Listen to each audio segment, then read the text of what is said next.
play-nupp, next, väga lihtne. Aga tere ka minu poolt, et võib-olla natuke vähem tehnilist juttu, kui Peeter rääkis ja ma ei ole kindel, kas ma nagu Fukuyama ka suudan sisse tuua nagu Liisa, aga eks paistab, et võib-olla natuke rohkem siis, kuidas see tavainimest puudutab ja kui nagu päris raha on ka mängus. Aga siis lähme kohe asja juurde, kuna nagu öeldi, aeg on ainult 15 minutit. Et võib-olla natuke numbreid alguses, et alati on hea alustada numbritest, et millistest kahjudest me räägime, siis tegelikult need kahjud on ikkagi päris suured Eesti vaates ja ütleme, kui võtame tänast seda pettuste profiili, siis sellised enamus kahjused ikkagi pärineb meil investeerimispettustest ja siis selline klassikaline phishing nii-öelda või kõnepangast pettus, nagu teda rahvakeeli nimetatakse. Et need kahjud on ikkagi üsna arvestavad siin viimaste aastate lõikes, et see on Eesti politsei statistika, mida nad kuiselt tegelikult avaldavad ja natukene liitsin andmeid kokku ja sain sellise aastastatistika. Ja ütleme, et need olid nagu meie numbrid, need on turunumbrid, aga ütleme nii, et me tunneme ennast ära ja suudame suhestuda nende numbritega. Ja kõrvale siis nagu UK, et kogu see küberkuritegevus ja sellega seonduvad kahjud on üsna kõrged igal pool maailmas, mis on muidugi huvitav, et kui me paneme meie numbrid, aastakahju numbrid nagu per capita, siis tegelikult meie numbrid on isegi koledamad. Ja üsna suur probleem ka Rootsis, et kuni sinnamaani, et tegelikult nagu valitsustasemel on tehtud selline töögrupp, et neid asju arutada. Ja just nagu maandamise koha pealt ja selles vaates.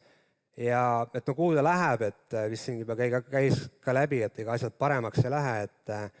et igasugused need ennustusi ja prognoose on erinevad, aga siis mingi väide on, et ikkagi 2025, et selline kogu kahju on 10,5 triljonit, see on nagu üsna astronoomiline number, et lihtsalt taustaks siis kõrval, et see oleks suuruselt 3. majandus ja ka USA riigivõlg hetkel on ainult 31 triljonit. Et ühesõnaga jah, et see on booming industry ja ilmselt nagu selliseid vaibumismärke ei näita, et ta on tõusnud kõik viimased aastad.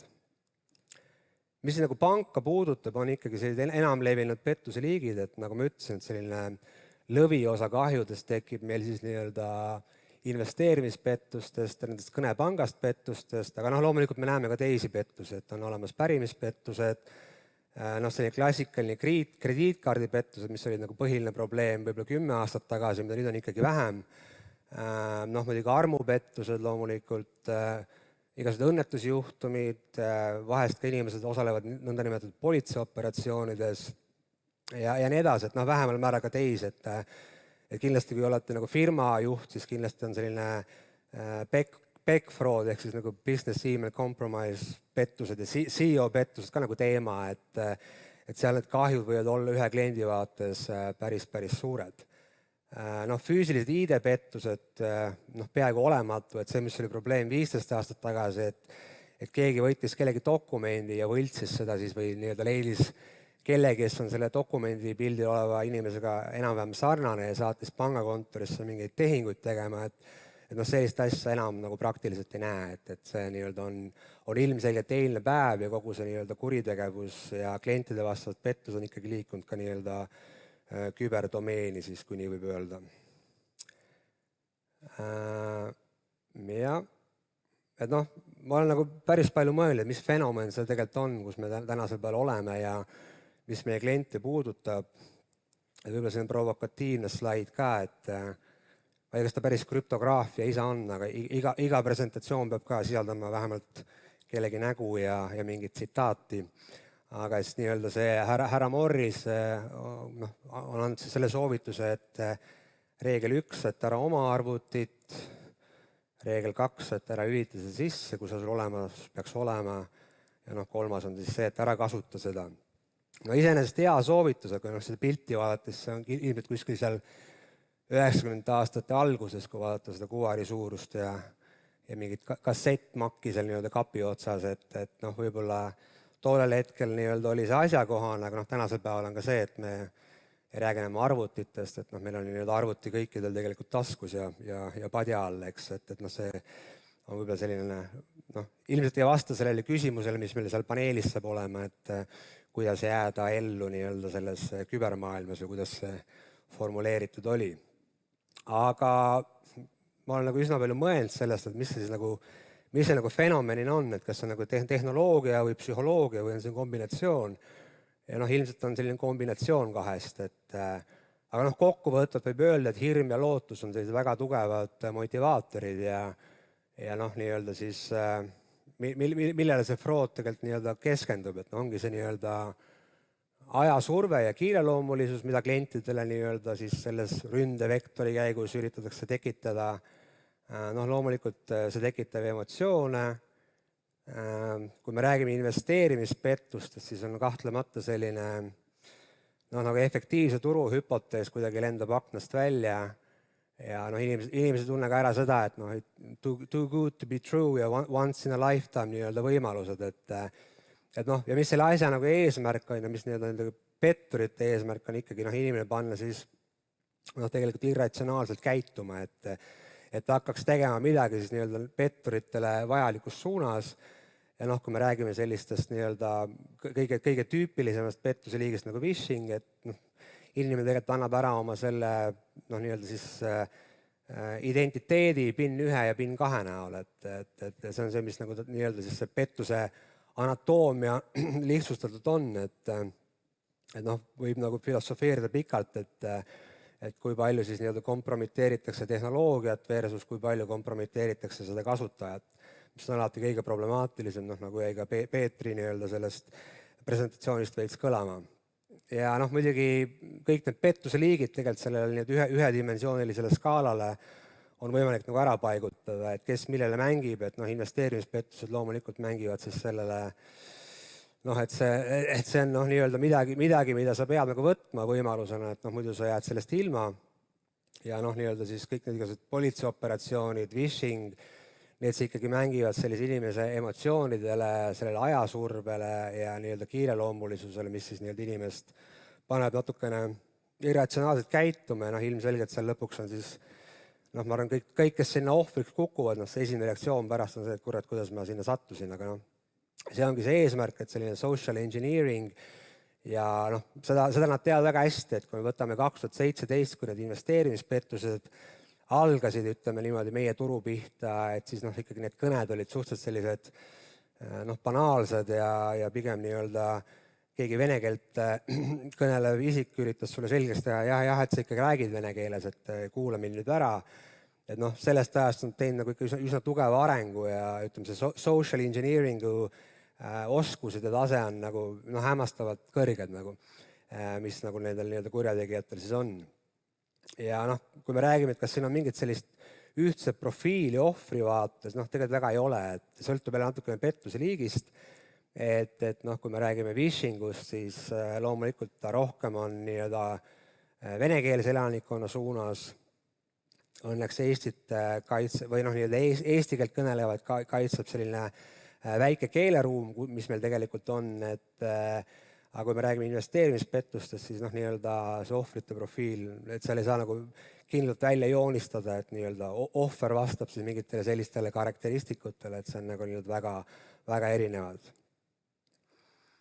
Ja mis see ökosüsteem on, et see oli nagu kuritegevuse ökosüsteem, et see on nii-öelda see kogu see finants- ja sotsiaalökosüsteem, kus me nagu toimetame ja kui me võtame noh, need asjad kõik nagu eraldiseisvalt, et need on kõik väga head asjad, et see on nii-öelda turu liberaliseerumine, kanalite kasutajamugavus, operatsioonide ja asjade kiirus ja nii edasi, et noh, nii-öelda siis eraldi võetult on need kõik okei asjad, noh, krüpto üle võib muidugi filosofeerida, et seal on ka üht-teist nagu, mis ei ole võib-olla nii okei,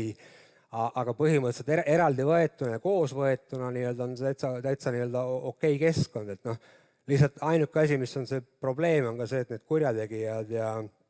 nii-öelda siis kasutavad sedasama ökosüsteemi tegelikult nende klientide vastu, nende samade pettuste toime panemisel. Et lihtsalt jah, nii-öelda see on see, kus me oleme, et noh, kui me vaatame ka noh, nii-öelda ülemine rida isegi kõlab nii-öelda, kuidas öelda, iseenesest mõistetavalt, et noh, loomulikult pankade ärimudel on digitaliseerunud, et ma arvan, meil kuskil 99% kõikidest interaktsioonidest on nii-öelda digitaalsed. Et noh, kontoreid enam ei ole, et kui ma kunagi pangas alustasin, meil oli vist kuskil 100 kontorit Eestis, ma kardan, nüüd pole küll lugenud, aga ma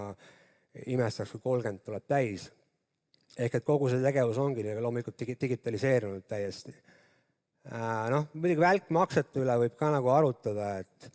need eraisiku vaates, kui sa teed makset teisele eraisikule, et kas see makse peab liikuma sekunditega, nagu ta tänasel päeval liigub. Aga see tuleneb paljuski erinevatest maksetega seonduvatest nagu direktiividest, et see on need mängureeglid, mille järgi kõik pangad peavad tegutsema. Et loomulikult see raha liikumise kiirus ja need põrked ja põrgete kiirus, et see ka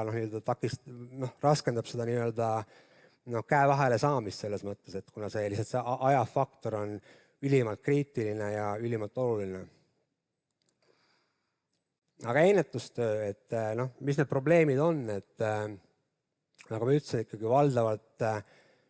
need tavapärased ründed, et seal pigem kompromiteeritakse tänasel peal kasutajat, ehk et küsimus siis, kui palju me neid tehnoloogilisi safeguard'e sinna lisame, kui lõpuks on ikkagi tulemus see, et siis kasutaja koos kurjategijaga käest kinni hoides jalutab nendest kõigest läbi. Kindlasti ülepiirilisus või see lai geograafia, et väga paljud küberründed ja just need finantskuritegevus meie klientide vastu on ikkagi ülepiiriline, et ta ei ole korraldatud Eestis selles mõttes, et mis loomulikult korrakaitse vaates raskendab ka nii preventatiivsed meetmeid kui ka siis selle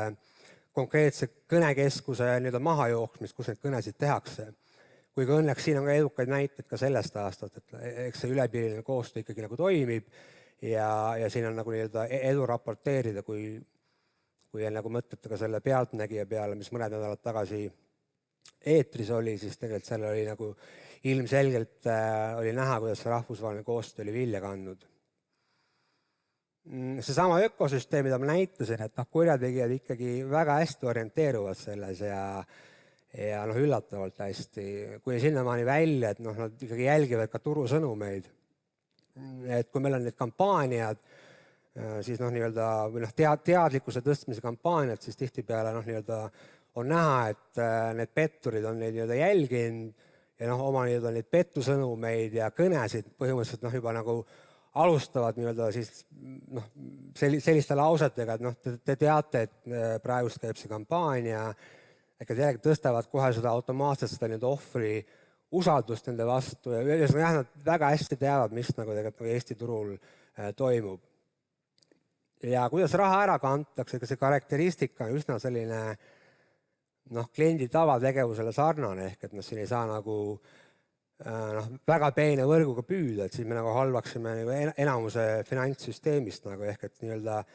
et ka ennetamise ja monitoorimise vaates on see üsna keeruline teema. 2 minti on jäänud, aga kindlasti informatsioonikampaaniad ja teadlikkus, et ikkagi see on oluline ja neid tehakse niimoodi vähemalt korra aastas, et ka alles hiljuti üks lõppes või on käimas see ei aitäh kampaania, et nendest ei saa üle. Neid on raske hinnata, nende reaalset mõju ja nende tulemust, aga kindlasti on see oluline osa just nimelt selle teadlikkuse tõstmiseks ja et kasutaja ise saaks aru, kui tegemist on pettusega, ma ei hakka kõike üle kordama, et loodan, et on keskmisest IT-sävim seltskond, aga põhiline on see, et pank ei küsi seda PIN 1 ja PIN 2, et seda ei tohiks välja anda. Monitooring ja ennetamine, et pangad monitooringuga, ma väidan, tegelevad kõik igapäevaselt, et laskumatu detailidesse, kuidas seda tehakse, aga see on selline igapäevane osa ja loomulikult ka need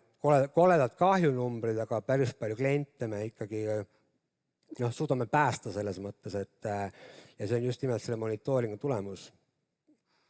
Teine küsimus on nagu ma ütlesin, see kanalite kasutusmugavus ja et kui palju lisatõkkeid või turvatõkkeid sinna lisada, et selles võib pikalt filosofeerida. Ja koostöö loomulikult nii pankade vaheline, pankade ja politsei vaheline, RIA, CERT, et kõik see on väga relevantne ja ma tooksin ühe näite selle Salve, mis on see Eesti Fintech. Nagu ma ütlesin, selle fraudi monitoorimisel, ennetamisel on oluline kiirus, et Salv kindlasti seda reageerimise kiirust ja pankade vahelist infovahetuskiirust on nagu tõstnud oluliselt, et selles mõttes nagu kudos, et tegemist oli nagu hea asjaga, millel on ka nagu reaalne kasu nii-öelda klientide raha päästmisel. Aga täpselt aeg tiksus nulli, et põhimõtteliselt siin ma vist pean lõpetama. Aitäh!